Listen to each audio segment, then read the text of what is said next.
Sorry, Tita Joy. Hindi ko sinasadya. Yan na lang ang aking nasabi matapos akong gisingin mismo ng aking Tita Joy dahil nandoon ako sa kwarto nila ni Tito Ven at kapwa kami ay nasa hindi karapat-dapat na sitwasyon ng magising. At wala ni sinuman sa aming dalawa ang pupwede pang may ipagmalaki sa isa't isa. At ang tanging natatandaan ko na lang ay tila ba isang bagong putahe ang sa akin ay inihain at ibang ruta ang aking napasok bago ako tuluyang makatulog.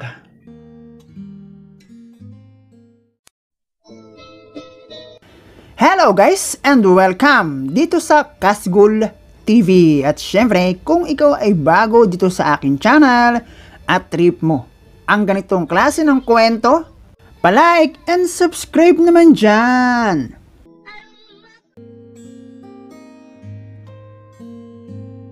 Idol, itago mo na lang ako sa pangalang Eric ng Pampanga. Of course, gusto ko din mag-share ng kwento.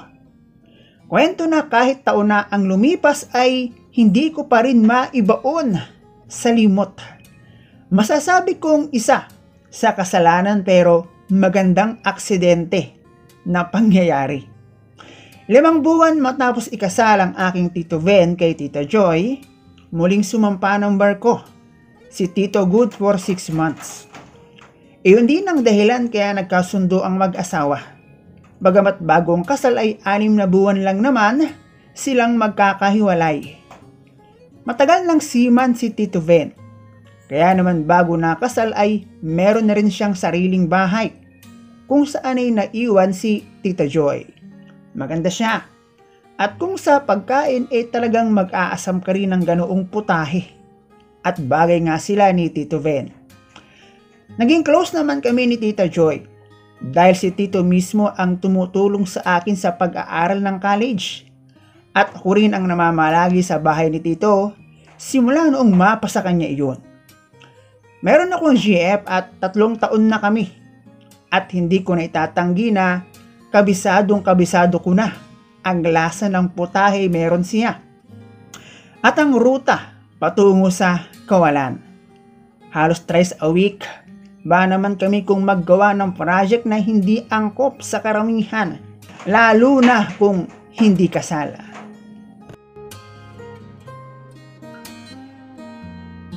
At kung paano naman ako ay narong turn kay Tita Joy, iyon ay dahil nag-celebrate siya ng ika-29 na kaarawan.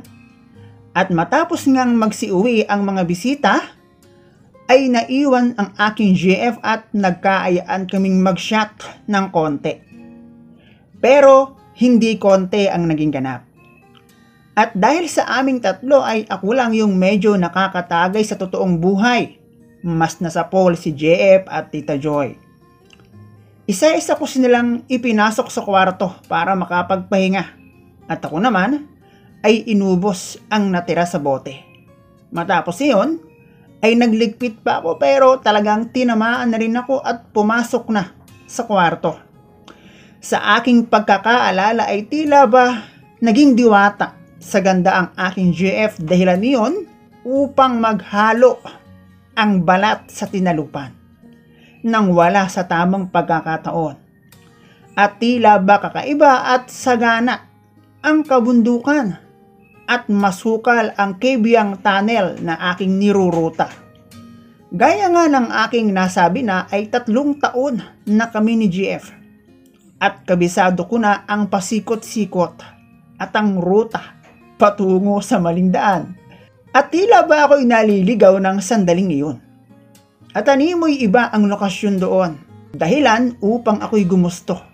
Na kung bakit ganoon ay ang sagot ay aking nalaman matapos nga akong gisingin ni Tita Joy.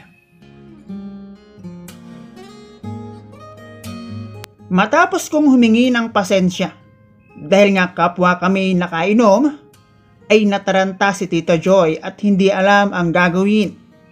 Nababahala siyang baka ang lahat ay malaman ni Tito Ven na maging sanhi ng kanilang paghihiwalay.